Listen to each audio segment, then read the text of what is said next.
দীর্ঘ 11 মাস পর ব্রাহ্মণবাড়িয়ার আশুগঞ্জ সার কারখানায় উৎপাদন শুরু। বিশেষ বুলেটিন পড়ছি শেখ মাসুমা। ইস্পাহানি মির্জাপুর শ্রেষ্ঠ ব্লেন্ডের অনন্য স্বাদের দারুণ চা। এই সতেজতা, ঘ্রাণ আর মন কাড়ার সাথে তুলনা। চা যদি হয় ইস্পাহানি মির্জাপুর, টেস্ট হলেও লাইফটা ভরপুর। জেলা ব্রাহ্মণবাড়িয়ার আশুগঞ্জ সার কারখানায় দীর্ঘ 11 মাস পর উৎপাদন শুরু হয়েছে। প্রতিদিন প্রায় 1200 টন সার উৎপাদন করতে সক্ষম দেশের এই কারখানাটি।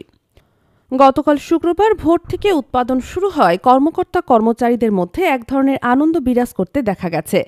কারখানার ইউরিয়া সার উৎপাদন বিভাগ সূত্রে জানা যায় 2024 সালের ফেব্রুয়ারিতে গ্যাস সরবরাহ বন্ধ করার কারণে এই কারখানায় সার উৎপাদন বন্ধ হয়ে যায়।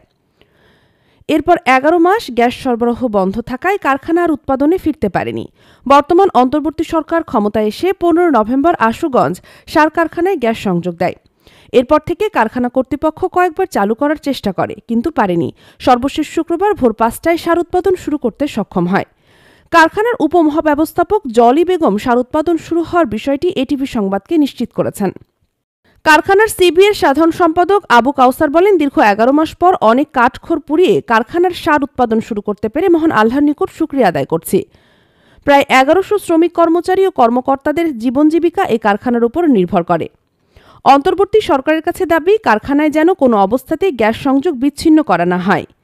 দেশের বৃহৎ আশুগঞ্জ সরকারি কারখানাটি প্রায় 1 বছর বন্ধ থাকায় 1100 শ্রমিক কর্মচারী ও কর্মকর্তাদের জীবন জীবিকা ছিল দুর্বিষহ যন্ত্রণায়। এখন থেকে উল্লেখিত প্রতিষ্ঠানের সকলে বাঁচার স্বপ্ন দেখছে বলে মন্তব্য করেন এটিভি সংবাদের সম্পাদক SM জামান। তিনি বলেন, অন্তর্বর্তী সরকার দেশ ও জাতির কথা চিন্তা করে সার কারখানাটি উৎপাদন শুরু করার যে উদ্যোগ গ্রহণ করেছেন তা নিঃসন্দেহে প্রশংসার দাবিদার। এটিভি সম্পাদক আরও বলেন, দেশের এই লাভজনক প্রতিষ্ঠানে যেন আর কখনো তালা না ঝুলে। এটিভি সংবাদের সাথে থাকার জন্য ধন্যবাদ সবাইকে।